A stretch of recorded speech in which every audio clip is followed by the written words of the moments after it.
Are we good? I hope so. Yeah, did you Well, hear my answer? yes, I can hear you loud and clear. So, you said exploring financial freedom means peace of mind. Why do you say that? Because a lot of times our finances have a great impact on how we feel and how we think and just the reactions that we take. So again, when we don't have money, we stress about having it. We stress about where it's going to come from. We stress about how we're going to pay our bills. Mhm. We want to go on vacation. We stress about how that's going to happen. Or it may be us taking care of our family, our parents. It's like financial responsibilities begin to weigh a lot on our minds, our hearts, and our spirits, which actually is shown to have a lot of effects on how we even develop certain illnesses. So financial freedom and achieving the peace of mind is really important. It's really about getting to a point in your financial management where you have enough and you are comfortable enough to where again the fear of not having is just not in your mind anymore and you are able to create peace within yourself. Okay, so why do you believe that financial education is key to achieving financial freedom? Because sometimes people think that is it not money? It's money, it's dollars, it's naira, it's pounds. Right, because you can have money. If you don't have the right knowledge and the tools, you can always also misuse money. And unfortunately, a lot of people are in that place where they do have something, they're just misusing what they have. Because you can start investing with just a little, whether it's just 5,000 naira a month or 10,000 naira a month. You can start something small, but we tend to think that, again, not having a lot of money means that we should just be irresponsible with it. So, financial education is about understanding how money works, understanding economics on the micro and macro level, and how we all are a part of this financial system. But more importantly, it's about understanding the tactics and strategies that we can utilize to help grow our money. Okay. Now, in your experience, what are the biggest myths that people believe about financial freedom? What are the myths? MYTHS. Okay, so you said what are the biggest like myths that people have about financial freedom, right? Yes, yes. Number one, this is the most important. People think that you can just gain wealth like overnight. And I think Instagram and social media, TikTok kind of has this connotation that, okay, you can become an overnight millionaire, overnight success. And granted, you can sometimes, but a lot of times, again, without the right tools, the right knowledge, the right resources, even if people become overnight millionaires, they can lose the money just as fast as they got it, right? So that's going to be my number one myth is that people think that wealth is created overnight. The wealth that we see, people have been building this for decades, for centuries in some regards, right? So it's going to take time. Great things take time to build, and your finances are a part of that as well. A second myth that I would say is that you don't need help, right? People think that they could just, go out there, use the internet as their main source of information, where in reality, especially if you are, new to wealth building, you should contact an expert. You should contact someone who has experience, whether it's a financial planner, or whether it's an accountant, especially if you are a small business, you should be getting support from an accountant to make sure that you are being properly advised on how to manage your funds. The third myth that I would say is that another myth is that like you have to do it alone. I'll put it in that way, right?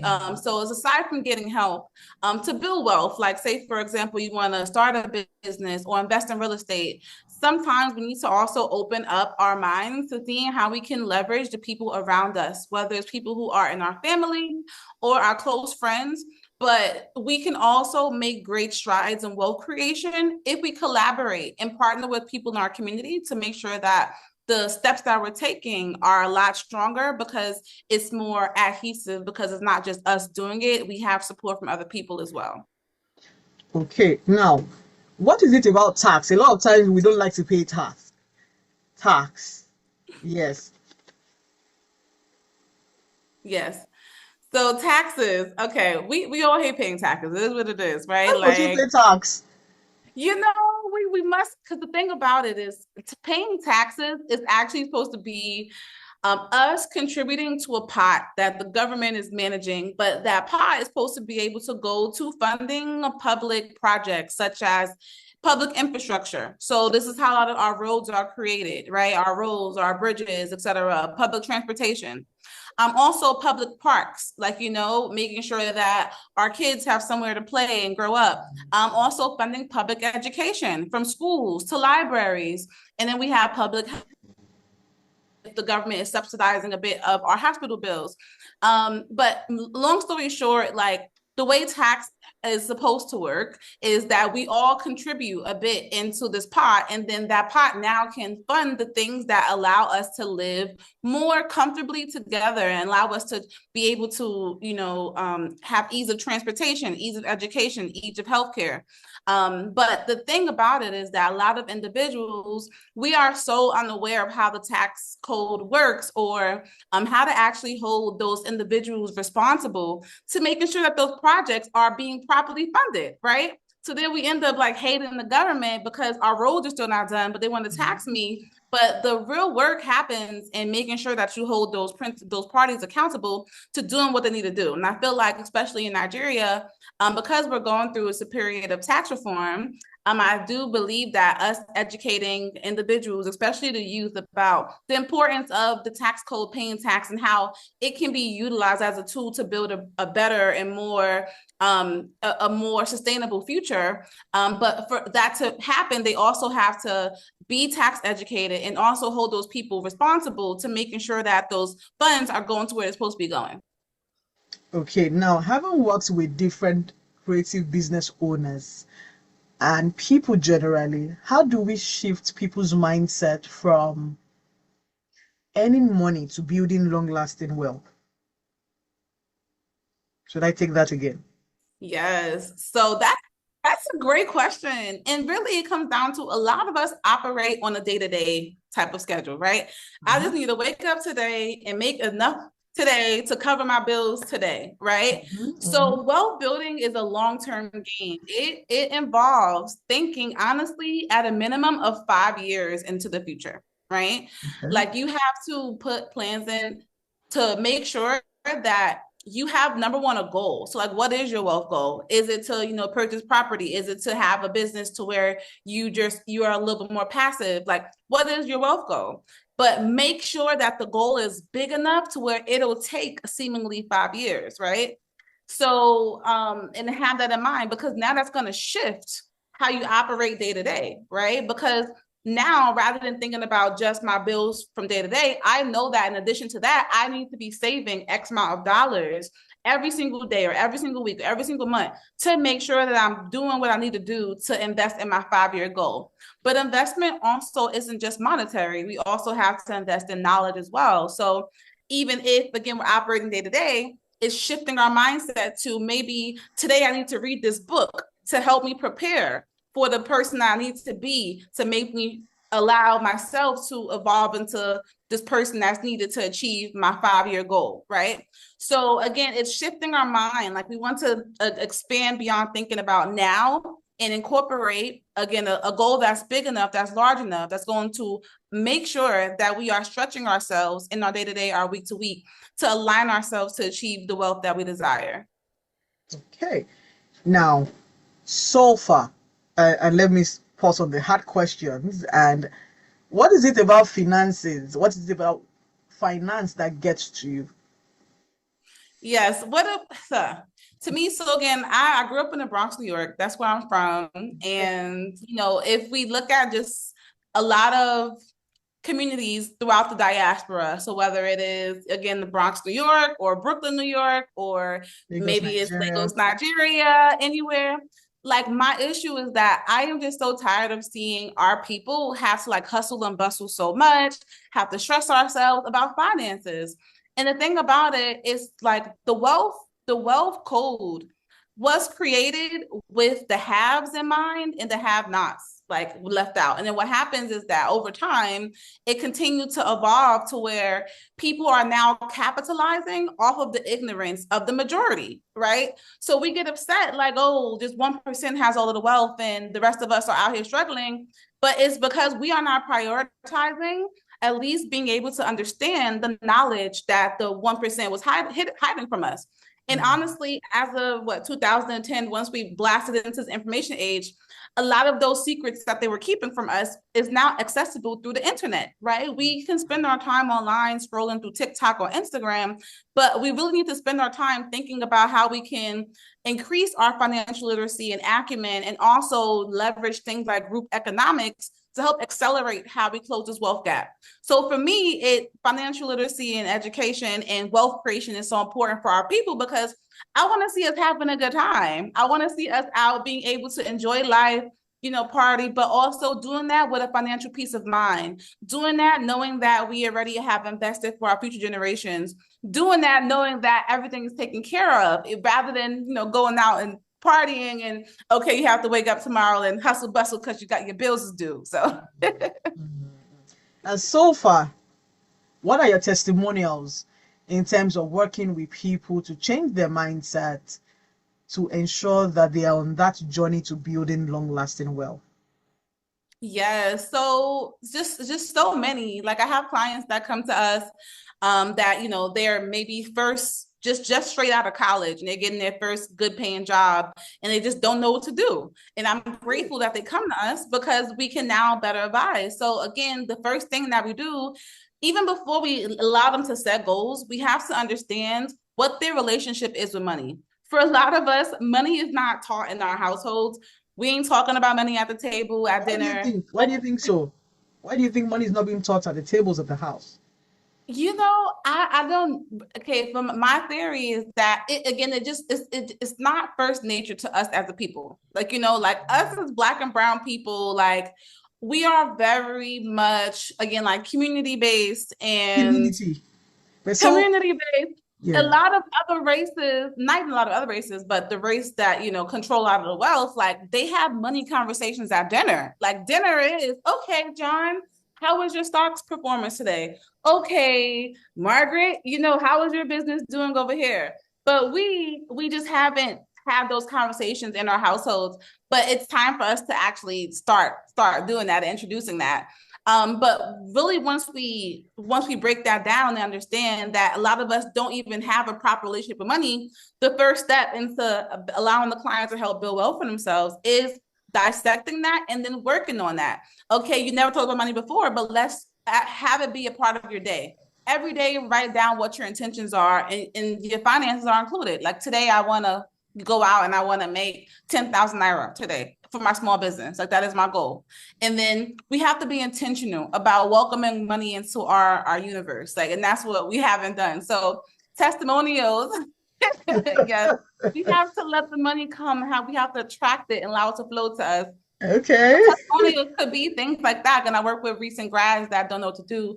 I help them dissect their relationship with money, set a financial goal, and then now, as they get their salary over time, they're putting those pieces aside, whether it's saving to invest in the course on real estate so they can learn more, whether it's saving to invest to go to a master's degree program, whether it's saving to invest to purchase their first house.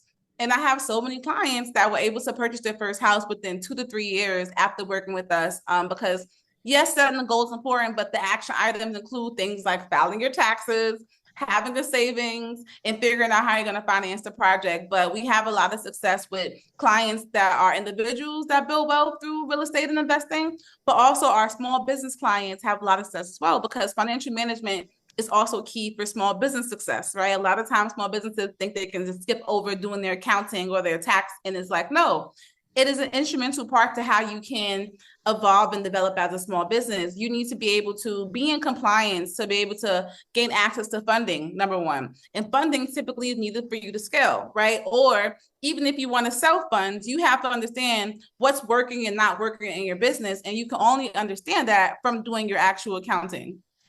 Okay. Signals on 91.3.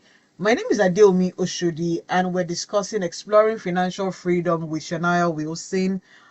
She's the CEO of Fola Financial LLC. Now, if you have questions, comments, send us a WhatsApp message, or you can call us 0809-234-5913, or you can call 0704-700 8913. One of the things that I've picked is it's time for us to begin to have money conversations at our table.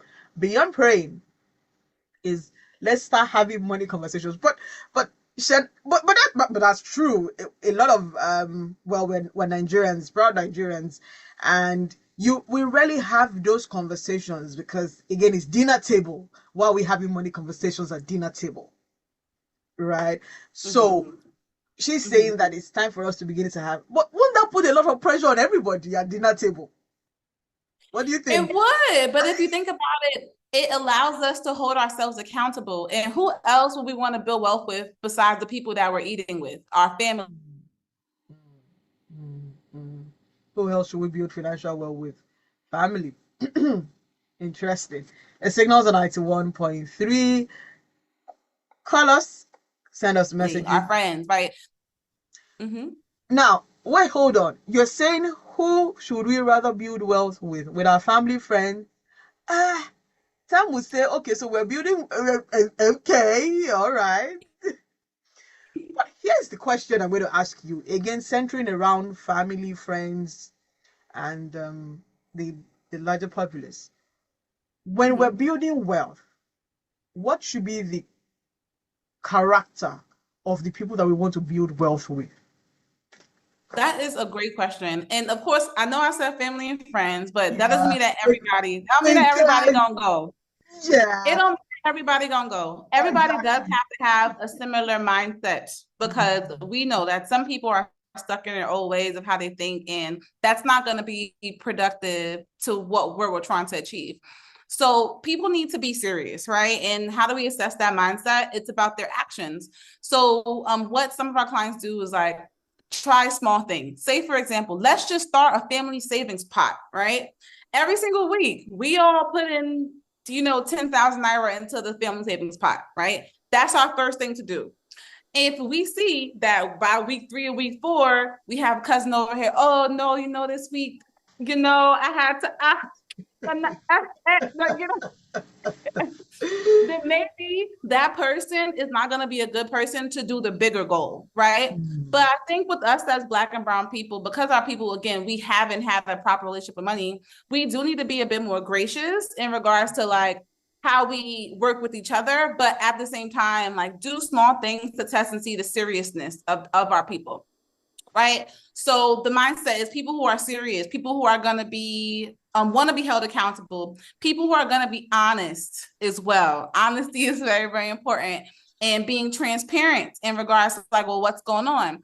Even if that person can't contribute what we talked about per week, if they let us know ahead of time, like, hey, I actually have this emergency coming up, then okay, we won't fault them forever. But it's when it comes down to the last minute, it's like, no, I can't do because I had to do X, Y, and Z.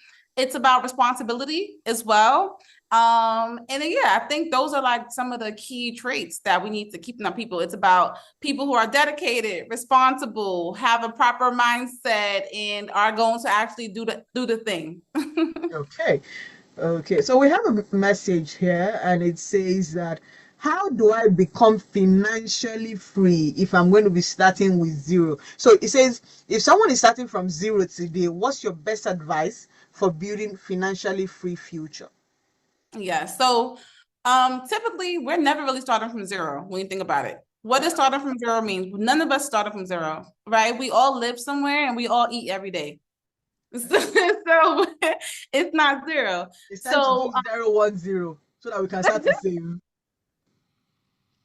We have to take a look and actually do an analyzation of what funds are coming in to us and where those funds are going. So it's like doing a budget analysis. So I will start there and see, like, again, what funds do we have coming in? If income is zero, but we have expenses that are being paid for, again, where is that coming from? But you need to have a plan, right? So do we want to build wealth from having a job and having a fixed salary? And then from there, whenever you get paid, it's now about how do you invest those funds that you received, right? A portion of it, of course, will go to paying bills, but another portion should go to investing, whether it's into the stock market, whether it's into furthering education so you can get a higher salary in the future, or whether it's investing into a business, right? Or if you want to build wealth through entrepreneurship, Same thing. Okay, well, let's think about our business plan. What am I going to sell, or what would I provide as a service? And then from there, setting your number goals. Okay, well, I can start off doing consulting, for example. Maybe you're really good at consulting small businesses, or maybe you're good at consulting people in fashion or social media management. Like, it can just be whatever. You just also have to set targets. Okay, my goal is to get 10 clients per month, which will equivalent to me having X amount of revenue per month. And then from there, once I get this revenue, I know that a portion of it will have to go to reinvesting back into the business, but a portion of it should also be to paying yourself a salary so that you can invest in building wealth in other ways as well. So long story short, it starts with the assessment and then the goal. And then again, you have to map out what that looks like for you to make sure that you are on track to create wealth. Okay, so how much is too much for you? Give me a figure. There's no such thing as too much. Okay. So what's the figure that you want to get to? That you say, okay, Sheneya, we've gotten here. This is it. It's $1 billion. Like, my friends will ask me, how much you want to? I'm like, I'm obsessed. A friend of mine says I'm obsessed with $1 billion. And yeah, well, that's true. When they ask me, I'm like, so see, I'm obsessed with $1 billion. At this point in time, I need to make $1 billion. And I'm like, you're not being realistic. But is that enough? Is that enough? That's the question. That's even the starting size. We're starting. That's like a benchmark. That's the start, exactly. So there's really no cap. Like, I feel like for me at this point in my career, like, once you achieve, like, again, your version of financial freedom. So my version of financial freedom was purchasing a home for myself and my family, which I've done a couple years ago. And then part two was retiring my mother. She had mentioned when she was 17. So she sacrificed a whole lot of her life taking care of myself and my two younger brothers. And I always wanted to just allow her to just have freedom for herself. And now she lives her best life. She's in Cancun, Mexico right now, turning up on the beach, right? And I love that for her, because her sacrifices allow me to be where I am. And I know that there's these like social media posts going around, like saying that, as children, we shouldn't have a obligation or the burden from our parents to take care of them. But I'm like, I low-key feel like it's a bit disrespectful, especially if your parents sacrificed their last to put you through school, sacrifice their last to make sure that they have food on your table. The least you can do. I'm going to love you right now. Yes, you're pro. The least we can do is take care of our parents, And however, we never want to neglect taking care of ourselves, for sure. We want to do both. Right? Okay, so pause on that, and we want to take care of our parents, and then there's a conversation of the black tax, which across every African American, every Africans, it's a constant conversation, the black tax, and it can be over. You see, I'm choking on it already. So how do we strike a balance with black tax?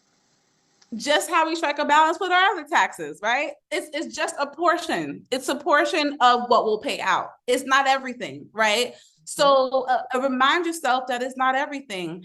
Like, it can be small adjustments. Rather than taking care of your parents in full, maybe it's covering just one bill for now, right? Okay. However, I also think that should be wrapped into a wealth plan. What none of us want to do is be at a point where, like, we're working to take care of everything else around us. And this is why creating a wealth strategy is important, because it feels better when your business is taking care of that. Hold your thought a bit. Hello, good morning. Hello. Hello, good morning. Good morning. Your name and where are you calling us from? My name is Tayo and I'm calling from Lekki. Your name is Tayo? Yes. Okay, go ahead quickly. So I have a question. Yes, please, she can hear you. Like, how do I stick to my plan? How do I stick to my plan? Okay. Yes, like, how do I be consistent and disciplined? Okay. Thank you very much, Tayo. Tayo from Lekki is saying that, how do I stick to my plan? How do I be consistent with and disciplined? Keyword disciplined. Go ahead. Disciplined, yes. You have to develop a method to hold yourself accountable. That's what it comes down to. So, like, you can do it yourself, right? Where you have like a spreadsheet, and then, every day you're checking off, okay, like, yes, I'm making progress. But also, as you are sticking to your plan, you can reward yourself. Rewarding ourselves helps to release, the endorphins dopamines in our brain, like, because when we get rewarded, it also encourages us to continue taking action. So maybe you have it to where, okay, if I'm consistent for 10 days in a row, I can take myself out to dinner. Like, I don't know, whatever that is. But the other way you can be a discipline is by allowing somebody else to hold yourself accountable. I know for me, that is what works better. I'm an accountant, but I have an accountant. I do, because I need to make sure that I'm in check as well. When you're operating and you have goals, who's going to be that external body that's making sure that you are actually being on progress? So it can be one of your friends, that you're close with, or maybe again a family member, but you just have to let somebody in, let them know what your goals are, and then have them check in with you every week, because everybody hates being embarrassed also. Like, you don't want to get the check-in, like, actually, nah, I didn't do it. So sometimes allowing people into our goals allows us to be more consistent and hold ourselves accountable as well. Okay. Now, we're still going back. If you have questions, comments, send us a WhatsApp message, 0809-234-5913. Send us a WhatsApp message. I'll read to her. You can also call 0704-100-7913 or 0704-700-8913. Back to the black tax conversation. And you said it's like every other tax. Can we not pay this black tax? I mean, whether you pay it or not is just like every other tax as well, right? Because it does end up feeling like a lot. But again, I think what we should be doing is incorporating it into our larger plan. Like, so for me, again, I take care of my whole family pretty much, but I incorporated it into my whole plan, like to the point where, like, I made some investments in real estate that now help take care of a lot of what I have to pay per month for my family. So it takes the burden from me and I put the burden into the assets that I've invested in. So I think that, again, we just need to make proper wealth strategies that incorporates this so that it doesn't feel like everything falls on you. And that's why it's important to have assets, right? We want to have real estate, stocks, bonds, other investments that are going to, we invest in that thing and that thing pays us. And now we can take care of everything else with those funds, those dividends, those interests, that extra income. So you're not just working and paying bills, because that can be very tiring. It is. Mm-hmm. Now, well, money can be a lot. Sometimes it's a lot of conversations that you begin to look at. By the time you wake up in the morning, you're checking your Insta, your Facebook, your TikTok, and it looks like everybody's living the life. And then you are here clicking the likes and try not to comment and try not to be a spoil spot. And it's almost like, my finances, how do I adjust? And that's a lot of pressure. There's a lot of peer pressure. How then do we balance all of this and ensuring that our bank accounts are not in red? Yeah, so keeping up with the Kardashians is gonna keep you broke. There's that, right? That's shots fired. There's that part. Because what happens when it's programming. It's literally programming. Because what happens is that even when we get something, we want to hurry up and spend on the thing that's going to make it look like we have a lot, right? Mm-hmm. There's nothing wrong with it. Even I do this myself when I need to be Hold your thought. Hold your thought. Hello. Okay. Okay, go ahead. Please call us back, 0704-700-8913 or 0704-700-9913. She says keeping up with Kardashians will keep you broke. Go ahead. Yes. So sometimes it's okay to you have to disconnect sometimes. Okay. What happens with social media is that it's feeding our brains information, and it's making our subconscious create thoughts that aren't our thoughts. Like, now you want things that you never even wanted because you saw it somewhere, right? So sometimes disconnecting and detoxing is essential for you to get back to yourself and really ask yourself, what do I really need and want right now? Because it may not be the Chanel bag, Yes. Hold on a second. Yeah, I'm calling from Ejibo. My name is Olusegun Harry. Welcome to the program. Yeah. Yes. Go ahead. I wanted to advertise my business I'm selling. It's 10 to 10:15 every Saturday morning on Signals. So we're currently having a conversation about wealth. Yeah. Thank you. Go ahead, please. Yes. So again, sometimes we need to detox and get off of online and social media to get back to ourselves and really ask ourselves, okay, what do I really want? What do I really need? Because it may be different from what you see on Instagram. Like it may not be the G-Wagon or the Chanel bag or the Prada shoes, you know. It may just be being able to comfortably pay my bills and have, a million extra to invest in something else. Like you need to create your own thoughts. And again, social media kind of has a lot of us like just in this thing. Even me, like there's sometimes I have people that I follow that are, they're building businesses as well. And sometimes I feel like I'm not growing fast enough, right?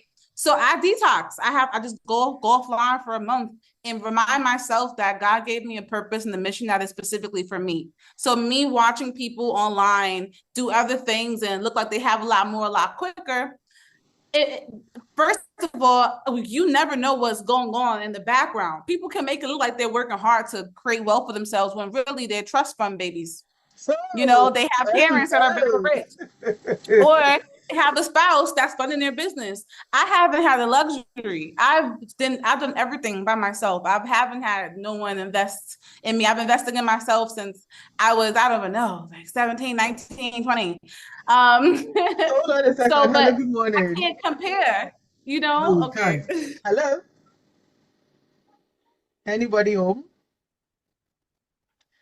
Okay. You have had to do everything by yourself. Now, how do we become, again, no shade, how do we become trust fund babies? Because it's easy. How do we begin to build a generation of incoming trust fund babies? So much so that we can. Period. Listen, we create that for ourselves, and that's the thing. Like I have to tell myself, like I've already built like a very successful business. And again, this is me. Like I haven't been married, so I haven't had a spouse to invest, or I haven't had parents that had a bunch to invest. I built everything off my own back. So I told myself, I kind of like I trust funded my own self. Like what I did, was build the business. I told you I invest. I have other businesses that I run as well, but I also invest in real estate that I collect rent from. We have tenants. And again, now that's funding a lot of my life, but it took me investing for almost 10 years of my life into my own self. Now I actually have a daughter. She just turned 1 in June.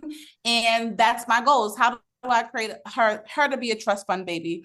And that's the thing. We have to build assets. So businesses that will run in our absence, that is an asset.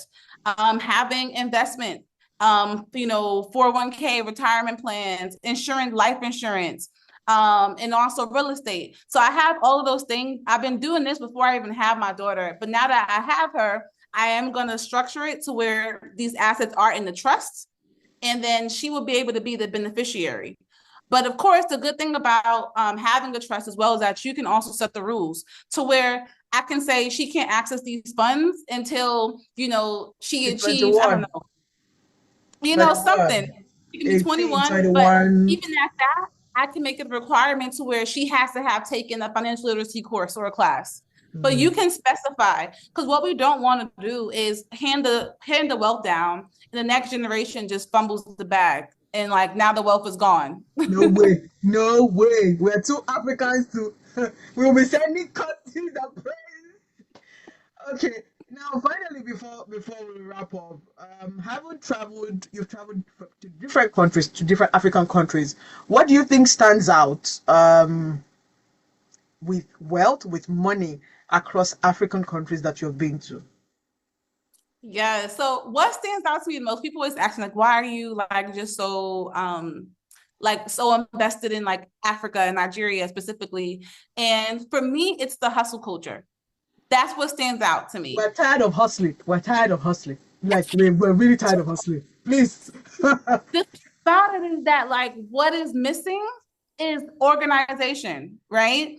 So for example, you can like drive down the street and you can see many people selling similar products, right? Like it can be 10 shirt vendors, 10 vendors selling the same nut, 10 vendors, And imagine like businesses built from organization.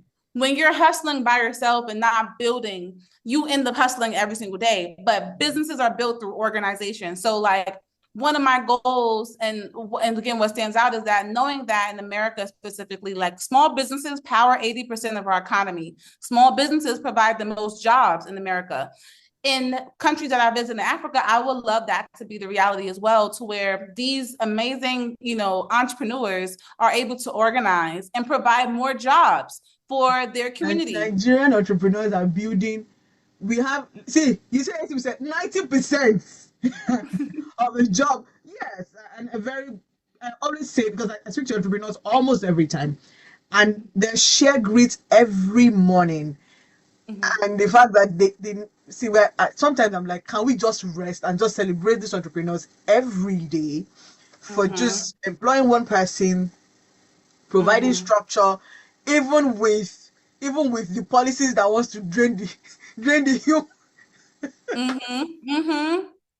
Yes, but it's I feel like once we get that, it also puts the economic power back into the hands of the people. Like, we want to be able to, have proper talks if we're like making sure that, we're communicating with various stakeholders or the government.